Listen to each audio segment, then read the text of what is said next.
तो कॉलेज के टाइम पे फर्स्ट ईयर सेकंड ईयर तो पढ़ाई नहीं करी है, कॉलेज लाइफ एंजॉय कर रहे थे। फिर थर्ड ईयर आते थोड़ा डर आया, सीनियर्स ने भी डराना स्टार्ट करा कि देखो कंपनीज आ रही हैं, पढ़ना स्टार्ट करो, या सर्विस बेस्ड कंपनी में नहीं जाना, सिर्फ प्रोडक्ट बेस में जाना है, क्योंकि वर्क कल्चर अच्छा नहीं होता, प्रोजेक्ट ही नहीं मिलता है वहाँ पे, काम ही नहीं मिलता है हमें। लेकिन माई एक्सपीरियंस ऐसा was very different. Now when I am working at Azure at Microsoft, तो एक डेटा इंजीनियर का काम है, वो सारा डेटा जो हमें मिल रहा है डीएसए पूछा जाता है, लेकिन कंपेयर करो अगर आप सॉफ्टवेयर इंजीनियर से तो उस लेवल पे नहीं पूछा जाता है। बट लोगों को बहुत ज़्यादा डाउट होता है कि यार पाइथन में अगर सीख रहा हूँ तो कोई प्रॉब्लम तो नहीं होती कंपनीज में इंटरव्यूज देने में या फिर इन जनरल। मैंने जो माइक्रोसॉफ्ट का टेस्ट दिया था 3 क्वेश्चन थे, एक क्वेश्चन किया था जावा में, एक किया था सी प्लस में, एक किया था पाइथन में। Hi guys, welcome back to the channel. नाम निशान चाहर। तो आज की वीडियो में हमारे साथ है शैलजा मिश्रा। इन्होंने जो अपनी जर्नी थी वो स्टार्ट करी थी एक सर्विस बेस्ड कंपनी से, उसके बाद इन्होंने माइक्रोसॉफ्ट क्रैक करी, डेटा एंड अप्लाइड साइंटिस्ट अभी वहाँ पे। इसके अलावा 5 ऑफ कैंपस कंपनीज क्रैक करी थी।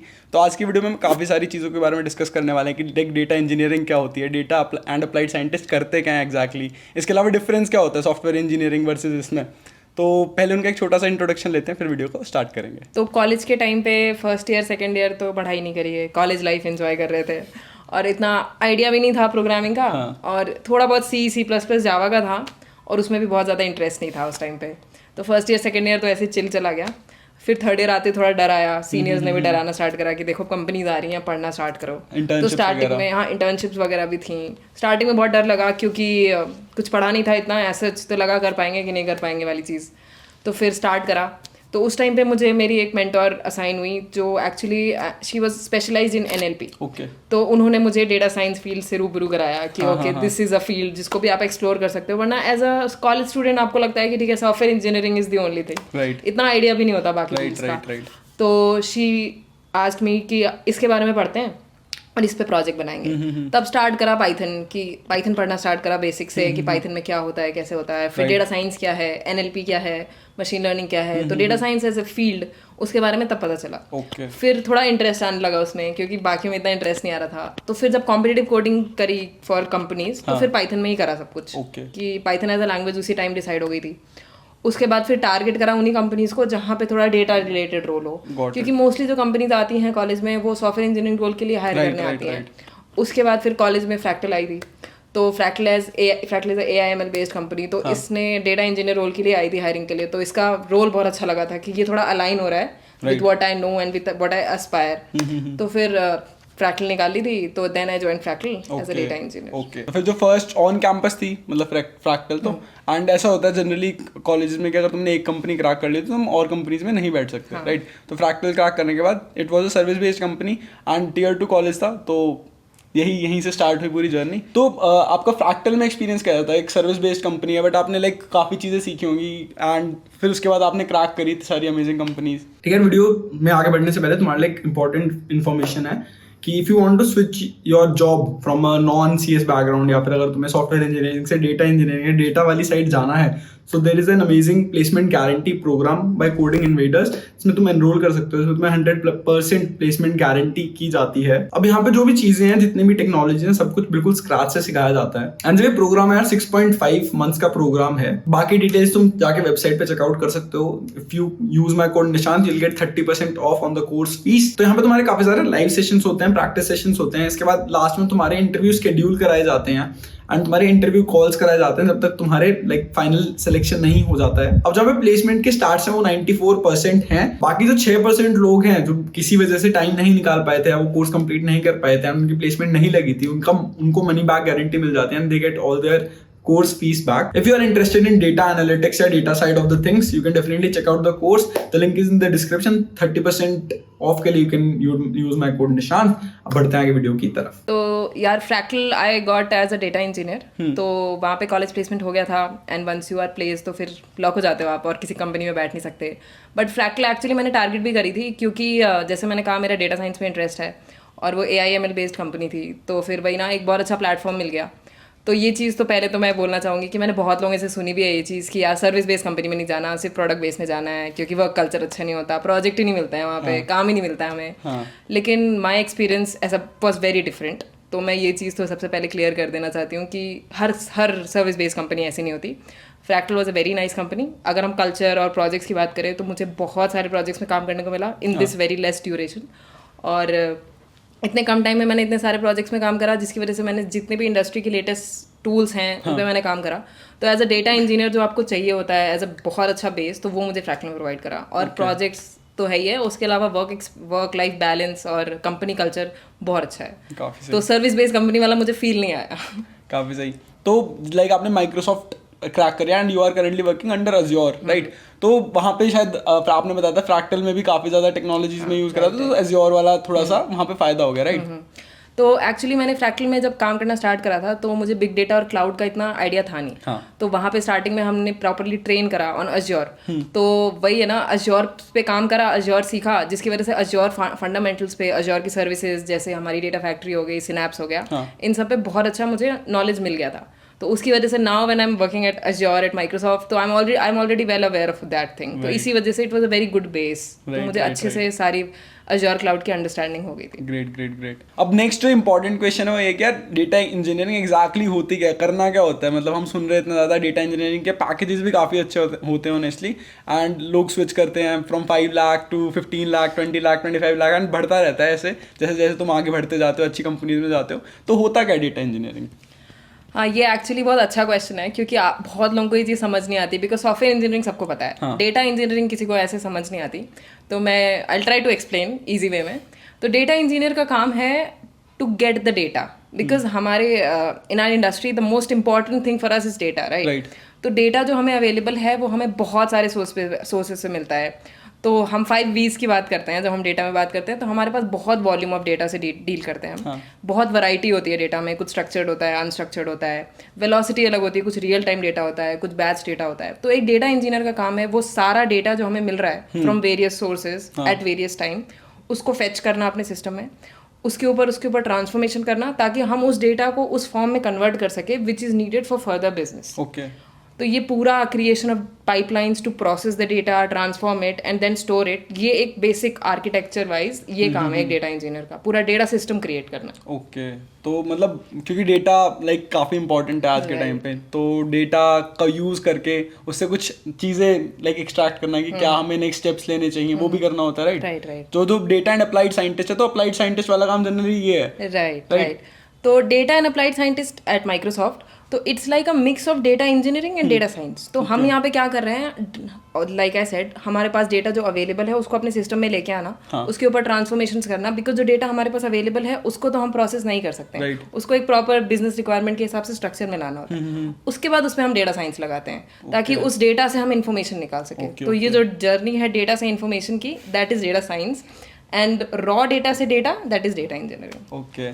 तो जो इंटरव्यूज होते हैं डेटा साइंटिस्ट और डेटा इंजीनियर के, वो कितना ज़्यादा डिफरेंट होते हैं फ्रॉम अ सॉफ्टवेयर इंजीनियर? क्योंकि सॉफ्टवेयर इंजीनियर में जनरली 3 राउंड 4 राउंड्स होते हैं, सारे डीएसए बेस्ड राउंड्स हो गए, थोड़े तुम्हारे प्रोजेक्ट रिलेटेड राउंड हो गए। तो आप लोगों का कैसा होता है? एक्चुअली काफ़ी डिफरेंस होता है। अगर आप सॉफ्टवेयर इंजीनियरिंग के लिए इंटरव्यू दे रहे हो, I can say this because मैंने कैंपस के टाइम पे दिया है, उसके बाद से तो मेरा सॉफ्टवेयर इंजीनियरिंग से कोई ऐसा कुछ है नहीं। बट डिफरेंस इस टर्म्स में होता है कि अगर राउंड्स की बात करें तो यहाँ पे भी नॉर्मली मैंने जिन कंपनीज में इंटरव्यू दिया, it was 4 to 5 rounds of interview, और यहाँ पे डीएसए पूछा जाता है, लेकिन कंपेयर करो अगर आप सॉफ्टवेयर इंजीनियर से, तो उस लेवल पे नहीं पूछा जाता है। तो हम अगर डीएसए प्रिपेयर कर रहे हैं तो हम easy to medium level DSA prepare करेंगे, हम complex data structures like trees और डायनेमिक प्रोग्रामिंग नहीं पूछते नॉर्मली। इन माय केस तो नहीं पूछा था। और यहाँ पे जो हमारी कोर स्किल्स जो हमें टेस्ट करी जाती हैं इन सारे राउंड्स में, वो हमारा Python, very basic Python and SQL, तो it's like the bread and butter for a data person. उसके बाद हम जाते हैं बिग डेटा आर्किटेक्चर पे, जैसे स्पार्क और Hadoop, this is the kind of the need of the hour. तो इस पे होता है ज़्यादातर इंटरव्यूज, लाइक अलग अलग राउंड्स में हम स्पार्क और हडूप के क्वेश्चंस होते हैं, और उसके बाद हमारे सिस्टम डिजाइन के क्वेश्चंस होते हैं। Got it. तो मतलब बहुत ही बेसिक डीएसए इक्वेशंस है, link list, right, link list, stack queues तक। हाँ, तो ट्रीज वगैरह और ये तुम्हारा ग्राफ डीपी तो पहुंचते ही नहीं है। तो बहुत इजी है, मतलब if you are interested in data field, तुम्हें पाइथन काफी इंटरेस्टिंग लगती है, एसक्यूएल वगैरह में थोड़ा इंटरेस्ट है, थोड़ा बहुत और ये हडूप स्पार्क पढ़ा और ट्राई कर सकते हो। बट ऐसा होता है ना कि generally data engineering profile as a fresher नहीं मिलती है, राइट? तो उसका क्या कर सकते हो, क्योंकि आप अभी डेटा एंड अप्लाइड साइंटिस्ट हो, जनरली नहीं लाइक ये रोल नहीं मिलता माइक्रोसॉफ्ट में, तो वो क्या सीन है? तो मैं इसमें ये सजेस्ट करूंगी, बहुत सही बात बोली तुमने वैसे, कि एज अ फ्रेशर, राइट, क्योंकि आपको नंबर ऑफ स्किल्स जो आपको चाहिए होती है ना एज अ डेटा इंजीनियर वो काफ़ी ज़्यादा है। Right. आपको पाइथन एसक्यूएल से स्टार्ट करना है, उसके बाद बिग डेटा में आपको स्पार्क आना चाहिए, हडूप आना चाहिए, काफका आना चाहिए, एक लंबी लिस्ट है। तो वो पूरी लोग एज अ फ्रेशर फुलफिल नहीं कर पाते हैं, इसलिए शायद normally data engineer as a fresher, data scientist as a fresher नहीं चूज करे जा सकते। बट बहुत सारे लोग हैं, मैं अपना भी एग्जाम्पल दे सकती हूँ, हु क्रैक दिस रोल। तो I think if you get those skills जो चाहिए आपको, लाइक स्टार्टिंग विद पाइथन बोला मैंने, तो पाइथन अच्छे से आनी चाहिए। नॉर्मल पाइथन से काम नहीं चलेगा, because Python is like the basics. उसके बाद हम एसक्यूएल पे आते हैं, तो एसक्यूएल भी starting from normal group by join से स्टार्ट करके हमें सीटीज, विंडो फंक्शन जैसे कॉम्प्लेक्स प्रॉब्लम भी सॉल्व करने पड़ते हैं। तो सीक्वल तो काफ़ी अच्छे से आनी चाहिए, काफ़ी राउंड्स का इंपॉर्टेंट पार्ट होता है एसक्यूएल। उसके बाद आपको स्पार्क और हडूप आर्किटेक्चर काफ़ी अच्छे से आना चाहिए कि पूरा आर्किटेक्चर कैसे काम करता है। आपको डोमेन की नॉलेज हुई ना अगर, कि बिग डेटा कैसे काम करता है, कैसे हम डेटा को प्रोसेस कर सकते हैं, हमारा पूरा सिस्टम कैसे दिख सकता है। तो अगर किसी इंसान को डेटा इंजीनियरिंग फील्ड में जाना है तो उसके अगर ये सारी स्किल्स एक्वायर कर ली step by step, then a fresher also can crack a good role in companies like Microsoft. Great. तो अब जैसे जो आपका रोल है वो डेटा एंड अप्लाइड साइंटिस्ट है, तो इसमें डेटा इंजीनियरिंग वाली चीज़ तो है, प्लस मशीन लर्निंग रिलेटेड भी काम होता है। तो इसमें मशीन लर्निंग कितना ज़्यादा इंपॉर्टेंट रोल प्ले करती है? एक्चुअली जैसे मैंने कहा कि ये एक मिक्स है डेटा इंजीनियरिंग और डेटा साइंस का, बट एक्चुअली अगर हम कंपेयर करें तो it's like a 60-40 kind of thing.